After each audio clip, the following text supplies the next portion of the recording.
Welcome to True Crime by Indie Drop-In. Each week we feature an episode from the best independent creators. Hit subscribe for more great true crime content. If you would like to support Indie Drop-In and get these episodes ad-free, check out our Patreon at the bottom of the show notes. Today's episode is from Forensic Tales. Don't forget to check out the show notes for links to subscribe and follow on social media. Enjoy the show. Begin.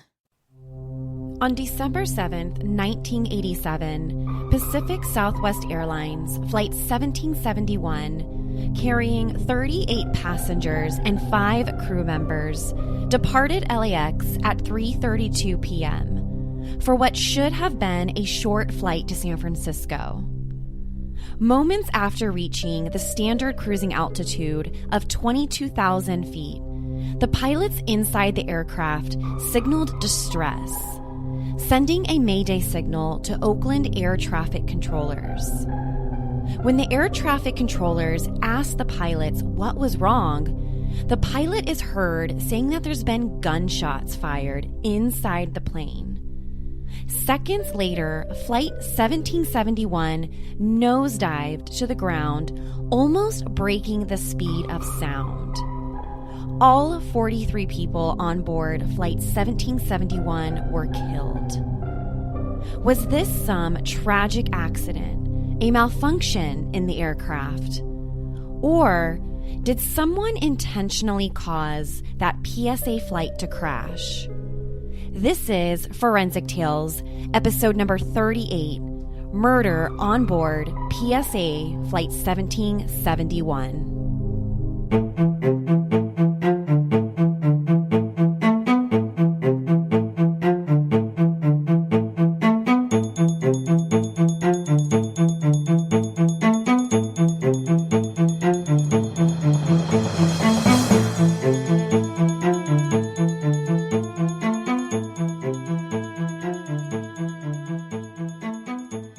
Welcome to Forensic Tales. I'm your host, Courtney Fretwell. Forensic Tales is a weekly true crime podcast that discusses real, bone-chilling true crime stories and how forensic science has been used in the case.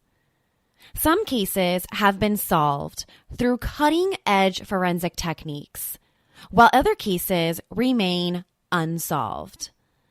If you're interested in supporting my show and getting access to exclusive content and bonus material, consider visiting our Patreon page, patreon.com/forensictales. Every contribution, big or small, helps me to continue to produce the true crime content you love. Please consider supporting the show on Patreon. Another way you can support is by leaving us a rating with a review. Now, let's talk about the murder on board Pacific Southwest Airlines Flight 1771. Hey, Forensic Tales listeners. I have to admit, I'm really excited about the case we're discussing this week because we haven't covered a story like this. And it's completely different than any case we've talked about before. But I wanted to cover it because it's such a crazy, fascinating, and just downright horrifying story that talks about one of our greatest fears. So, what are we talking about this week on the show? We're going to take a deep dive on Pacific Southwest Airlines Flight 1771. The story of PSA Flight 1771 began in 1987, almost 33 years ago from today. This is back when Pacific Southwest Airlines was a United Airlines company that was headquartered in San Diego, California. From the 1950s through the late 80s, Pacific Southwest Airlines was pretty much the leading discount airline company in the entire United States. They were an airline that offered extremely affordable flights, pretty similar to what airlines like Spirit and Southwest now offer here in the U.S. PSA referred to itself as, quote, the world's friendliest airline, and even painted a smile on the nose of its airplanes.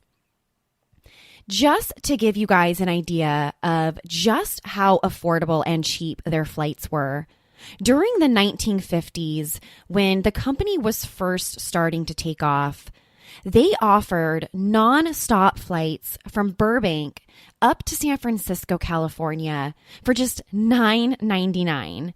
And no, that's not a $999. That's $9.99. Which, of course, seems absolutely ludicrous nowadays. I don't even think you can buy a sandwich for under $10 on an airplane today. So what PSA was doing really revolutionized a brand new, affordable way for Americans to travel by air. During the airline's peak popularity, PSA was offering over 240 non-stop flights each week from Los Angeles to San Francisco, which became one of their most popular routes. PSA became many people's go-to airline to use when traveling between Southern California up to Northern California and vice versa. It was just a really convenient and affordable way to fly. One of PSA's employees who worked for the airline during the 1980s was a man by the name of David Burke. David Burke was born on May 18th, 1952, and grew up in the United Kingdom. Both of David's parents were from Jamaica, and later on, David and his family left the UK and they decided to immigrate into the United States, where they eventually settled into the state of New York. As an adult, David found work in the city of Rochester in New York, working for the airline company US Air. Even though David never married, he would go on to father 7 children with 4 different women over the years. So his job at US Air was really important to not only support himself, but he had 7 children that he was providing for. By the end of 1987, David had been working for US Air in Rochester, New York for a little over 15 years. He started working for the airline when he was just in his 20s. And by the year 1987, he had spent 15 years with the company and was now in his mid-30s. But after these 15 years, David became the center of both an internal and external investigation into the airline. US Air terminated David from its airline on November 19th, 1987, after a hidden camera caught him stealing $69 from the airline's cocktail fund. David's supervisors had become aware that there were some recent shortages in the cocktail fund. The tabs weren't adding up at the end of the day.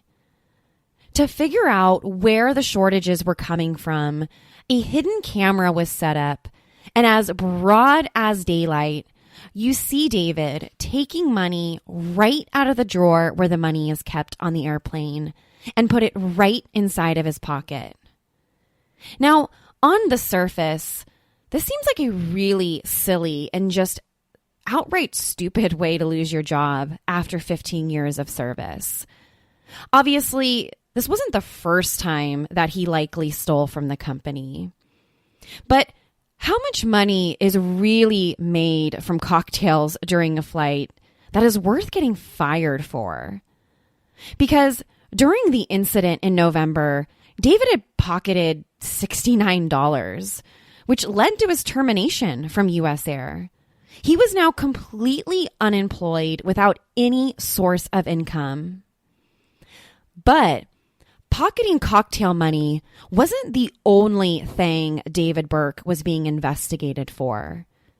At the same exact time David was being internally investigated for stealing, he was also a subject in an external investigation that suspected some of the airline's employees, which included David Burke, were smuggling drugs, specifically cocaine, from Jamaica and bringing it into the United States through the use of U.S. Air, which, if convicted, is a very, very serious drug charge.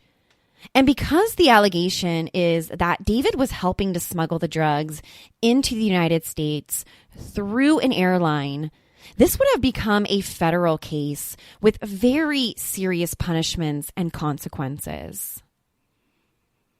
Immediately after he was terminated from U.S. Air in Rochester, New York, probably sensing that he was also under investigation for drug smuggling, David relocated to Los Angeles, California. Although he was never officially charged with having any connection to the drug smuggling, many people speculated later on that his decision to relocate across the country was largely due to the fact he wanted to avoid any suspicion of being involved. And just a note, he was also never criminally charged with stealing from U.S. Air. Instead, the airline just decided to terminate his employment and not pursue any criminal charges against him. During this time, David's former company, U.S. Air, had recently purchased Pacific Southwest Airlines. So PSA was owned by U.S. Air when he was fired. U.S. Air was basically the parent company to PSA. So this whole thing, this was really difficult on David. He had worked for the airline for so many years. He worked in many different departments while he was there. Most recently, he worked as a ticket agent. And he had 7 children to feed and look after. He needed this job. This job was everything to David Burke. So after being fired, he felt deeply betrayed by the company. And he maintained his innocence. He claimed he never stole the cocktail money. And even though the incident was entirely caught on hidden cameras, he really didn't agree with the airline's decision to fire him. And he was desperate to get his job back. David relocated to Los Angeles, California in early December 1987, so just a few days after he was fired from U.S. Air. His decision to move to LA wasn't just because he lost his job. He moved out there because his estranged girlfriend, a woman by the name of Jacqueline Camacho, lived and stayed in LA. So he knew he would at least have a place to stay while he looked for work.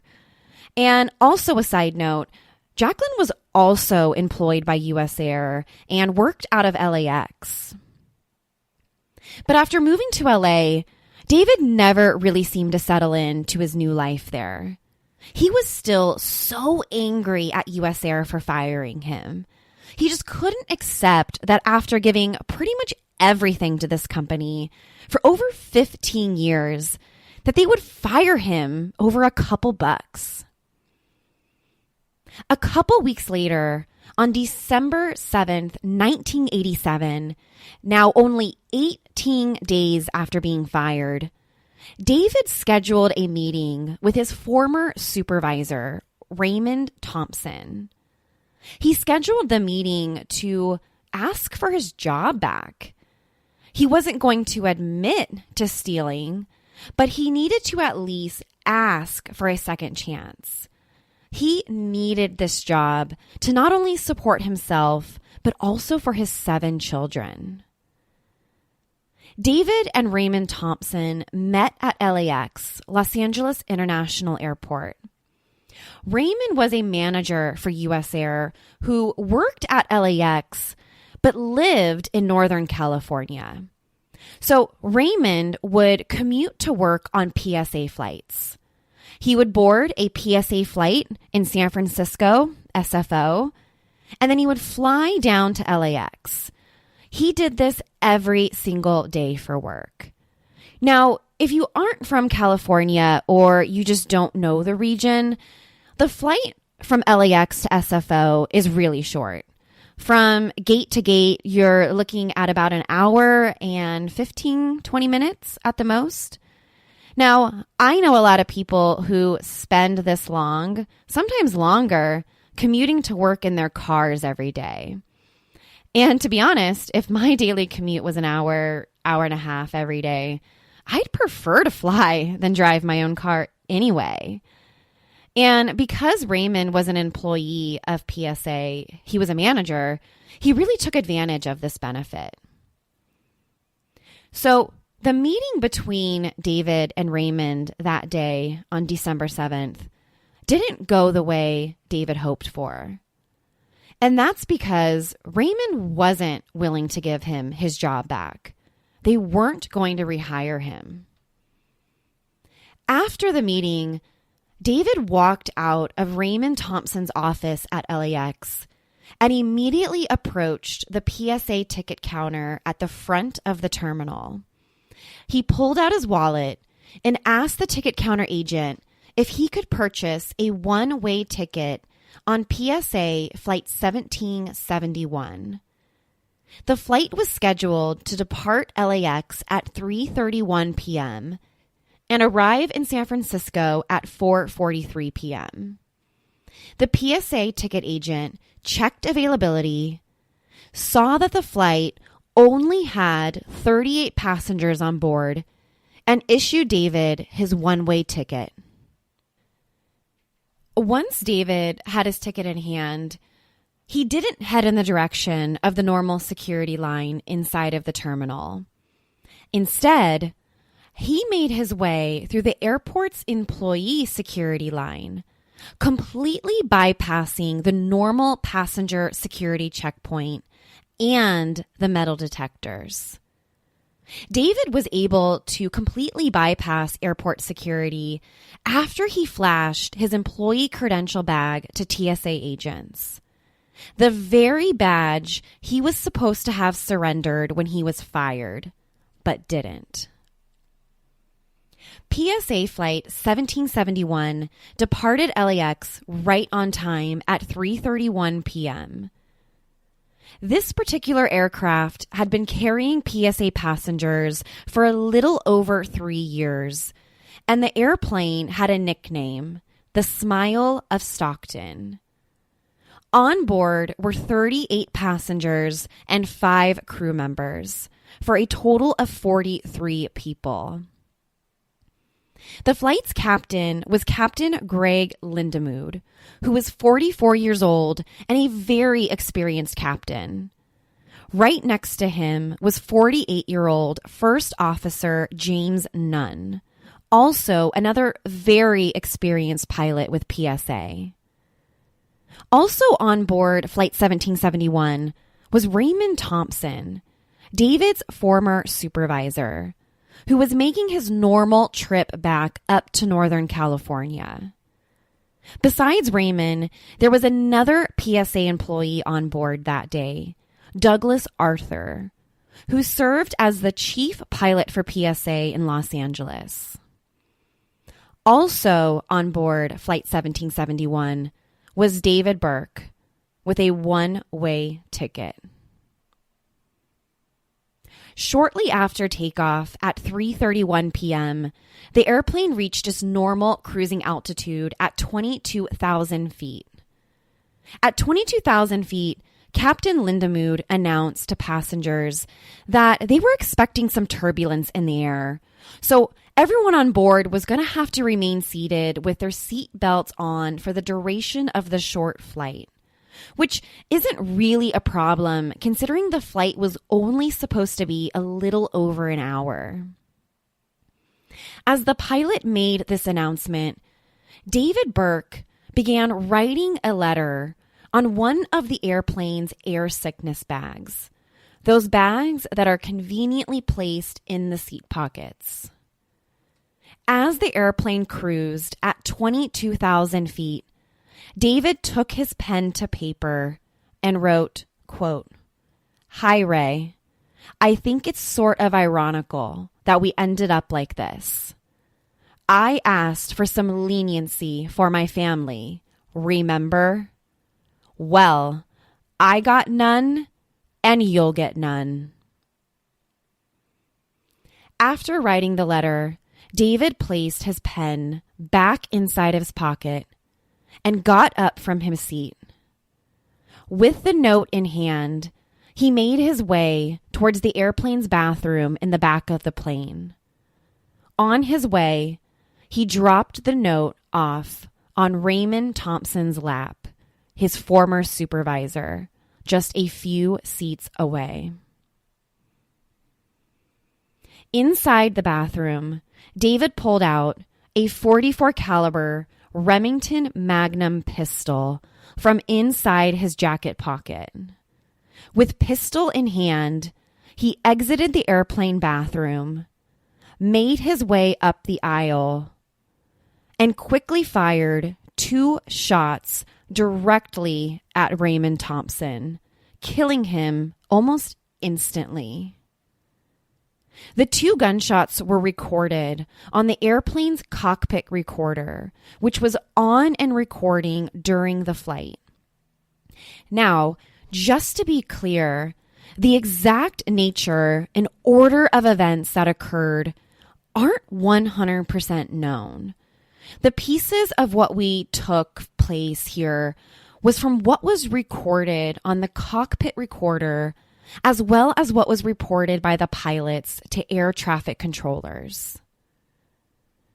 So after Raymond was shot twice and killed in his seat, Captain Lindemood and First Officer Nunn frantically radioed in to the Oakland Air Traffic Control, reporting to controllers that shots had been fired inside of the airplane. The captain reported, quote, "There's gunfire on board," end quote. The 2 pilots quickly declared an emergency on board and changed their squawk code to 7700, signaling distress, signaling a mayday. A few moments later, the cockpit voice recorder recorded a crew member, which was presumed to be flight attendant Deborah Neal, opened the cockpit door and told the pilots, quote, "We have a problem." Captain Lindemood is heard saying on the recorder, "What's the problem?" Seconds later, David Burke approached the flight attendant, Deborah Neal, from behind, shooting her once. David announced to the pilots, "I'm the problem." 3 more rapid gunshots are heard over the cockpit recorder, presumably shots that killed both pilots. So within seconds, the cockpit recorder picked up increasing windscreen noise as the airplane's nose pitched down and began picking up speed after both pilots were shot and killed. A final gunshot was heard a few moments later. There's some speculation about who was the victim of this final gunshot. Some people speculated that David Burke shot and killed himself, while others speculated that David likely shot Douglas Arthur. Remember, Douglas was also on board, and he was the chief pilot for PSA at LAX. So the theory is that Douglas Arthur likely saw what was happening, and he tried to gain control of the descending airplane.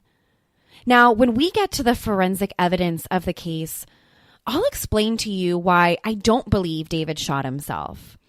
That I believe the last gunshot heard on the plane's recorder was at Douglas Arthur, who likely tried to save everybody on board and who also tried to stop David Burke.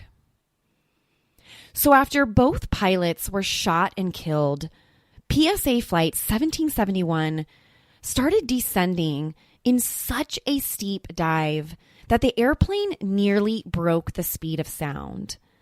Actually, some experts speculated later on that the aircraft actually did break the speed of sound. The plane eventually crashed into the hillside of the Santa Lucia Mountains in San Luis Obispo County at 4:16 p.m. Based on the condition of the airplane's black box, experts concluded that the plane likely experienced a deceleration of 5,000 times the force of gravity when it finally hit the ground. When authorities arrived at the hillside after the crash, if you didn't know what happened, you would have no idea that these were remains of a commercial airplane. There was nothing left out there that even resembled a commercial airplane at first glance. Debris from Flight 1771 was scattered over hundreds and hundreds of yards that would take investigators months to finally sift through. One of the most terrifying events we experience in our society are plane crashes. Many people won't even get on an airplane if they don't absolutely have to. But when you think about it, this kind of thinking and this fear is completely illogical because the likelihood of being in an airplane crash is often described as being pointless to quantify. And that's because the chances of you or I dying in a commercial plane crash is 1 in 5.4 million. And just to put that number into perspective, our chances of dying in a car crash are over 200 times more likely than that. But still, our fear of flying in airplane crashes is a real thing that many of us experience and feel. So, investigators from both the National Transportation Safety Board, NTSB, and the FBI arrived at the crash site to try and figure out what exactly happened. Until the airplane's black box was recovered, it wasn't really clear what happened. Of course, investigators knew something had occurred inside the plane, simply based on what the Oakland air traffic controllers had reported about what the pilots had said sometime before they were shot. By the end of the first day of digging and investigating, authorities announced that all 43 people on board Flight 1771 had been killed in the crash. There, unfortunately, were no survivors. The NTSB and FBI spent the next several days digging and recovering the pieces of what was left of the airplane. And Patricia Goldman, who was the head of the NTSB on-site investigators for the crash, announced, quote, that they could not find apparent problems with the aircraft, frame, structure, or engines that would have led to the crash, end quote. In other words, this was no accident. This was clearly foul play. On the second day of digging through the crash site, investigators recovered what would have become a very important piece to their investigation. And that's because authorities recovered parts of a handgun containing 6 spent cartridge casings among the debris. Most of the handgun had survived the crash and was largely still intact. And most importantly, the part of the gun that was found was the trigger, the part of the gun that most likely would contain any forensic evidence. Later that day, they also found the note that David Burke wrote on one of the airplane's sickness bags. That same note that was dropped off on his supervisor's lap. Although this early on in the investigation, the NTSB and FBI didn't know who David Burke was or who wrote the note. They just know that whoever wrote the note probably had something to do with the crash and why there was a handgun on board. But the good news is that NTSB and the FBI now have a suspect. They just needed to find out who wrote the note and who brought the handgun on board. Experts had already concluded that the airplane didn't experience any mechanical issues causing the crash. And now that they've located parts of a handgun and a note that pretty much reads like a murder-suicide note, this is huge. This discovery among the debris pretty much corroborates what authorities already knew about the crash from what the air traffic controller's testimony about what might have happened on board that day. So the handgun was sent to the forensic lab for testing to be done on it. And when the technicians started their analysis of the gun, they were looking for any fingerprints that would identify the owner, which is a pretty routine thing to do in this case. But it wasn't just fingerprints that were found on the gun. In the forensic lab, experts discovered that part of a human finger was still lodged on the gun's trigger. A full-on fingertip was still pressed down on the gun's trigger. The gunman's finger.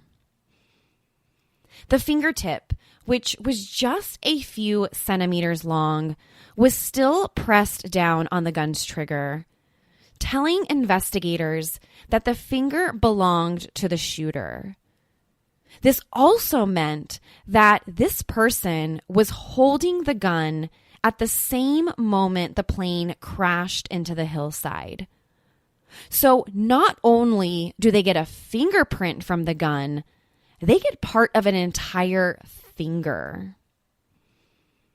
So the tip of the finger was identified through its fingerprints as belonging to David Burke.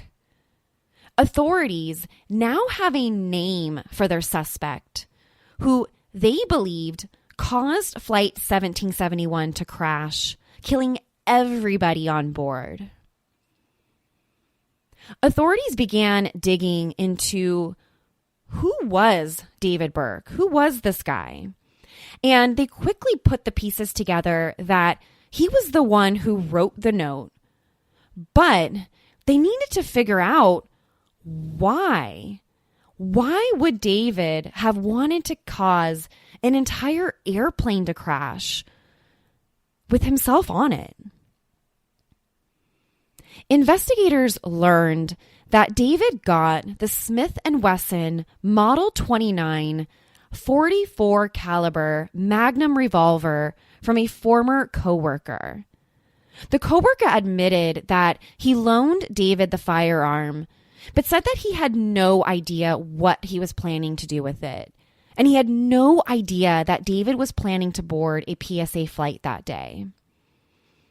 Police also contacted David's estranged girlfriend, Jacqueline Camacho, the woman that he moved in with in Los Angeles, and who was also an employee at US Air.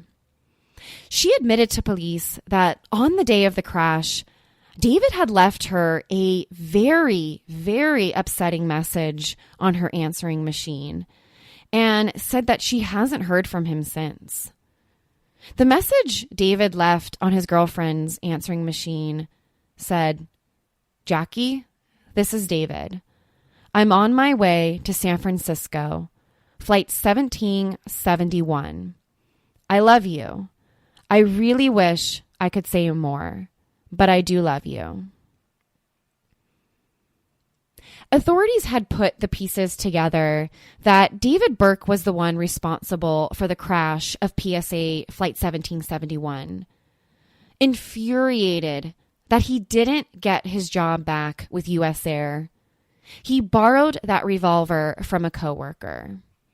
He purchased a one-way ticket, the same flight his supervisor, Raymond Thompson, took each and every single day. Before getting on the airplane, he called his girlfriend and left her a message on her answering machine to say his final goodbyes. Once on the plane, he wrote Thompson a note on the back of an air sickness bag. He went to the airplane's bathroom, took out the gun, and shot Thompson twice. He went on to shoot one of the flight attendants and then both of the pilots, causing the plane to rapidly descend towards the ground. What was left of the airplane's flight data recorder indicated that either David Burke himself pushed the control column forward in the cockpit, sending the plane into a nosedive, or that one of the pilots, after being shot, fell and slumped onto the control. Either option is entirely possible, and we may never know the answer to that. David worked for the airline for almost 15 years in many different positions. He just may have had the knowledge about what to do and what buttons to press to cause the plane to nosedive. But without any solid evidence, there's no witnesses. Again, we may never know exactly what happened inside that cockpit. Now, what about that final gunshot heard on the plane's voice recorder? Here's why I think that the last and final gunshot was likely aimed towards Douglas Arthur, who was PSA's chief pilot in the LAX, who was also on board that day. And here's why I don't believe David Burke shot and killed himself. The forensic evidence points towards the theory that David was alive and well before the plane crashed, that he didn't shoot and kill himself. The forensic evidence found on the recovered gun tells a completely different story. A fingertip, still pressed and locked onto the gun's trigger, was recovered. And we already know that the finger belonged to David Burke. If David had shot and killed himself, as heard on the final gunshot on the recorder, he wouldn't have been able to still hold on to the gun when the plane crashed. And his finger wouldn't still be on the trigger. If he would have shot himself, and just by laws of gravity, the gun would have fallen out of his hand. That wasn't the case here. The finger was still on the gun's trigger when it was found. David Burke didn't shoot himself. The forensic evidence tells us he held on to that gun until impact. So, if this theory is true, which, based on the forensic evidence, it points to that, this means that David Burke chose to die in the crash instead of pulling the gun on himself. In my opinion, it seems like shooting himself would have been a much easier way out. Instead, he lived for several more minutes as the plane descended towards the ground, which experts have estimated was traveling at over 800 miles per hour. He would experience those last few horrifying moments, just like everyone else on that plane, which, when I think about those people, those innocent people who were on board, it just makes me sick to my stomach to even think or imagine what must have been going on in their heads, in their minds, as they experience a complete nosedive going 800 miles per hour, knowing that you're not going to survive. The reason why I believe the speculation that David used his last bullet on Douglas Arthur is that Douglas was the only person on that airplane that could have saved everybody on board. He was still the chief pilot at LAX. He certainly would have been able to get inside of the cockpit, and he would have been able to get the airplane under control. But he wasn't able to get David Burke under control. I believe Arthur tried to approach him and gain access to the cockpit when David shot him in cold blood, and that's the final gunshot we hear on the tape. It wasn't just PSA employees who were on board Flight 1771. The president of Chevron USA, James Sia, along with 3 other of Chevron's public affairs executives, were also on board. Now, if that's not terrible enough, 3 officials from Pacific Bell or Pac Bell, the telephone company that is now owned by AT&T, were also on board Flight 1771. That makes 2 major United States companies that had 3 high-level executives on a single flight, which at face value sounds a little crazy. But remember, PSA was the leading affordable airline in the U.S. The airline offered a ton of nonstop round-trip flights from Southern to Northern California each and every single day, which made it a really popular airline for business executives to use, especially companies that traveled on airplanes on a daily or on a regular basis. So it wasn't crazy, at least then, for business executives to use PSA. They were cheap, they had seats available, and they had frequent flights between major cities, LAX and FSO being one of PSA's most traveled routes. Since the tragic crash of PSA Flight 1771, several laws and policies have been created.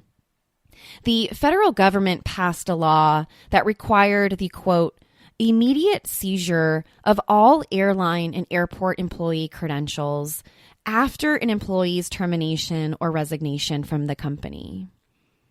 David Burke's employee credential allowed him access to the employee-only security entrance that allowed him to avoid metal detectors and allowed him to get on board with that gun.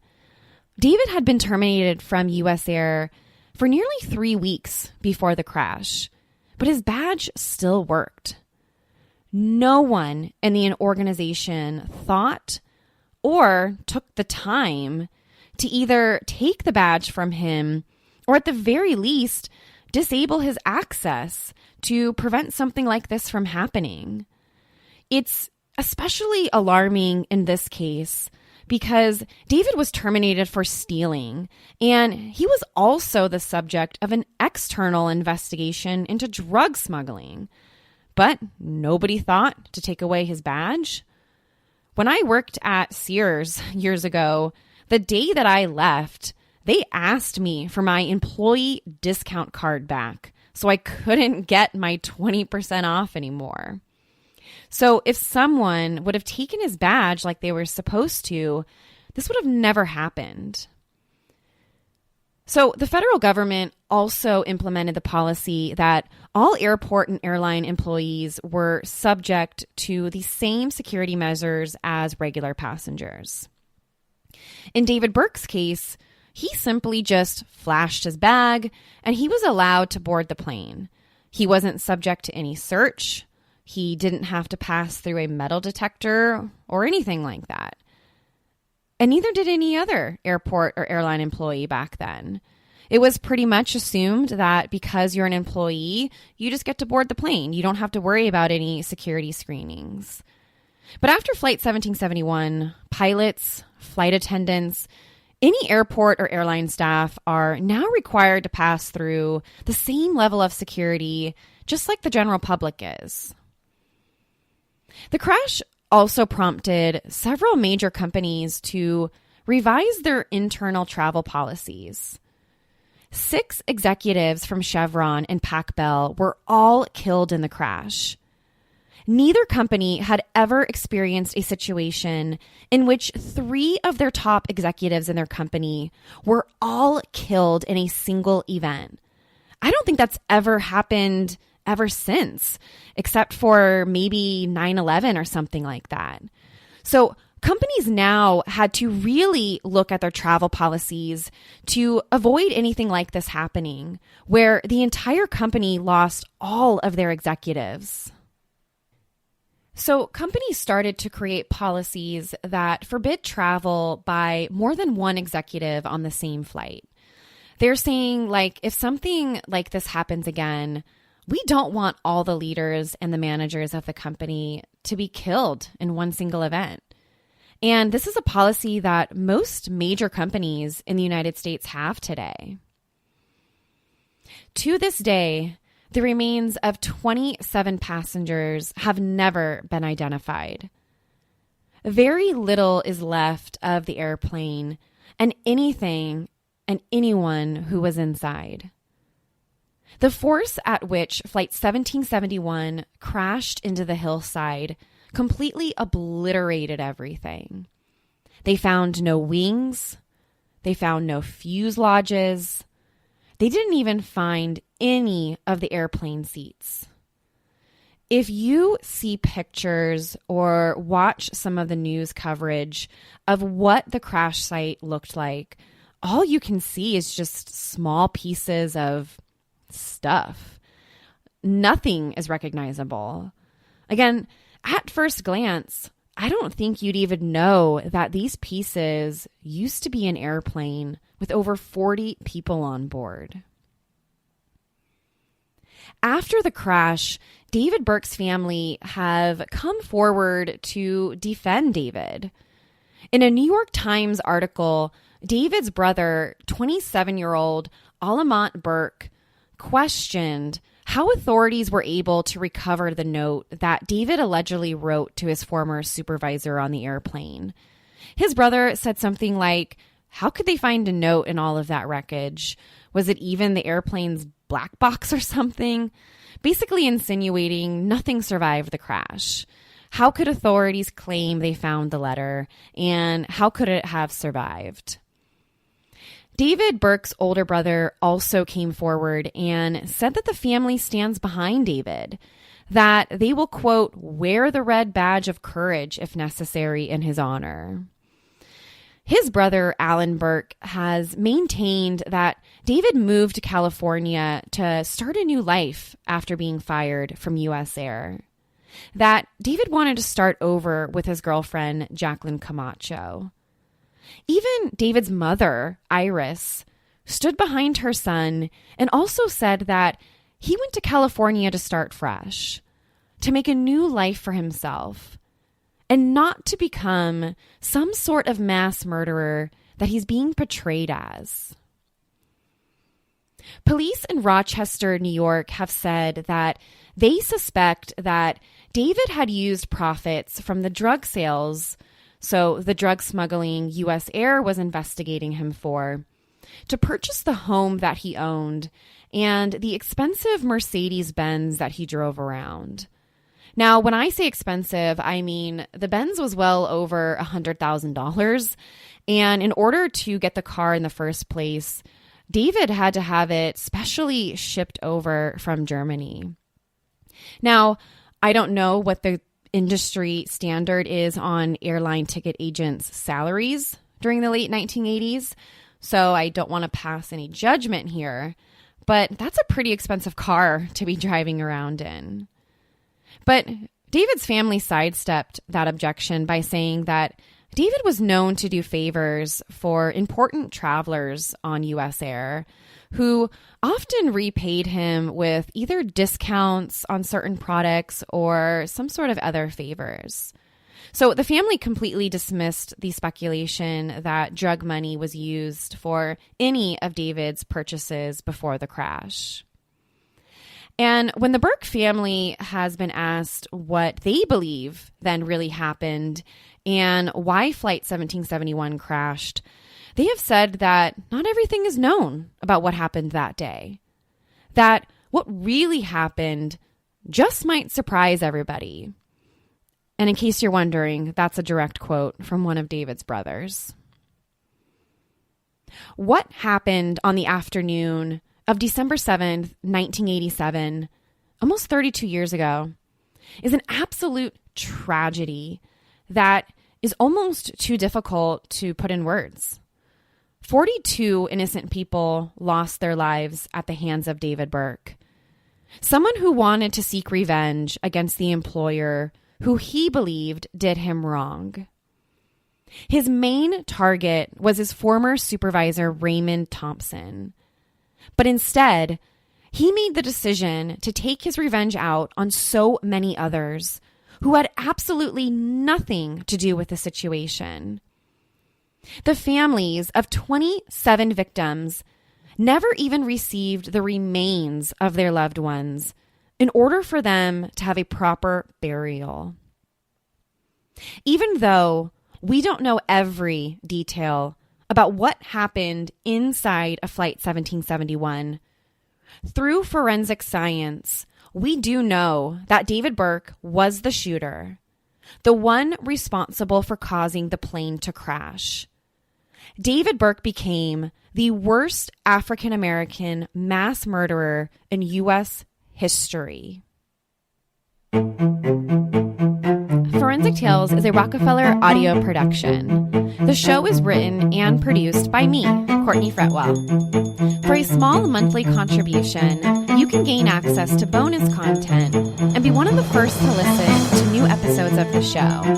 Or, if you simply want to support what I'm doing, head over to our Patreon page, patreon.com/Forensic Tales.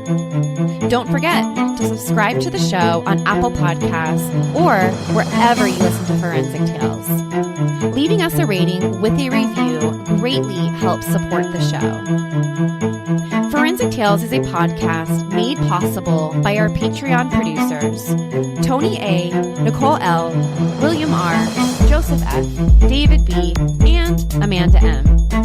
If you'd like to become a producer of the show, head to our Patreon page or shoot me an email at courtney@forensictales.com to find out how you can become involved. Please join me next week. We release a new episode every Monday.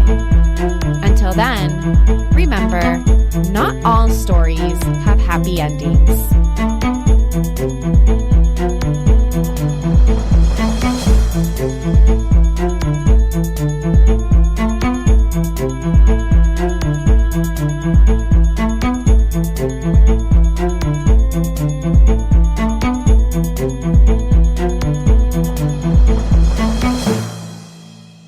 Check out the links in the show notes to subscribe. Thanks again for listening to True Crime by Indie Drop-In. If you would like your show featured, reach out to us at Indie Drop-In on all social media or go to indiedropin.com. See you next time.